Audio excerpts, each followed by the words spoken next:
Well, we're back, and as I said last week, this week's topic is talking about the L word. Yes, people, I'm talking about love. This week, the couples will be put to the test, whether they said the L word or whether they're planning to say it to their significant other. In my past, I was never the one to say I love you. It was always my ex at the time that said it first, and yet I would say it back to be nice.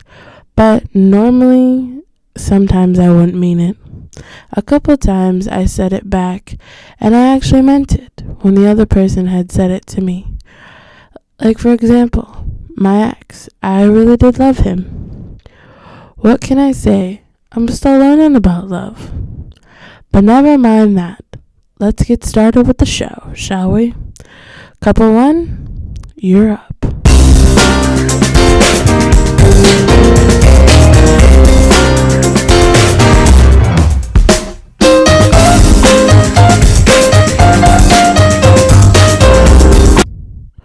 For couple 1, Jerry and Kay, for this couple, during the interview, was easy because this week no fighting had occurred.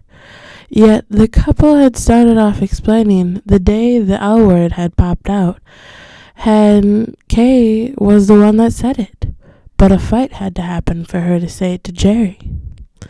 On the record, Jerry started the fight, and loved ending it too, because he finally knew how Kay felt about him.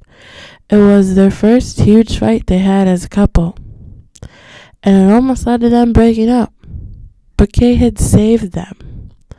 The couple had been saying the L word for about a year and a half, and they love saying it to each other, especially on occasions that are special to them, like anniversaries or their own birthdays, for example.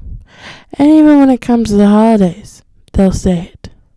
But it's different, they said, saying it to them and then to their family members.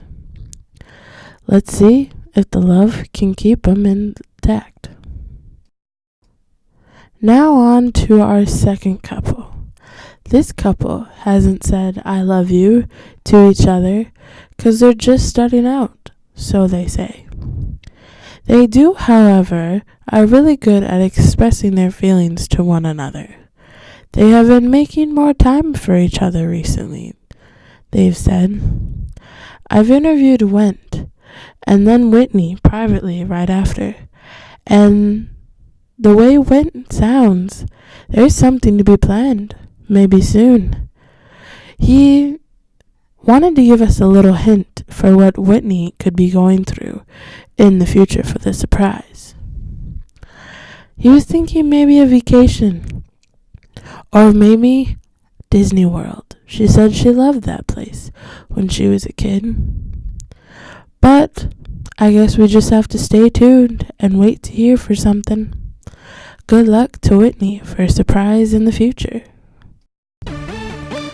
With our last couple saying I love you to each other, it just recently happened for them. And I'm happy that it just recently happened for them as well. But Kaya said Drew was the one that said it. And she didn't think he was going to say it because he's so hard on his feelings to express them. And, well, Kaya had no trouble willing to share. She was happy that Drew was the one that said it. She shared that Drew picked her up. She came downstairs in a dress that Drew brought her. They had an early dinner at a restaurant they were dying to try for a while, and finally got a reservation. And since it was in early August, the weather was perfect that night, no rain. They finished the night off by watching the sunset by the water, which was the first place they had their first date. Kaya said she felt like a princess. It was a good night. Drew mentioned the couple have grown from the part of that life to now. They say the L word on daily basis, like for example, going to work. They say, I love you. See you when you get home. Love is nothing to joke about. And when you finally say it to your partner, you're saying a lot in just 3 words. Hoping he or she says it back means a lot back to you. So that wraps up this week's episode. But just a word of advice: think before you say it. This is Lovey, and I'm talking about love. But for now, I'm out. See you next.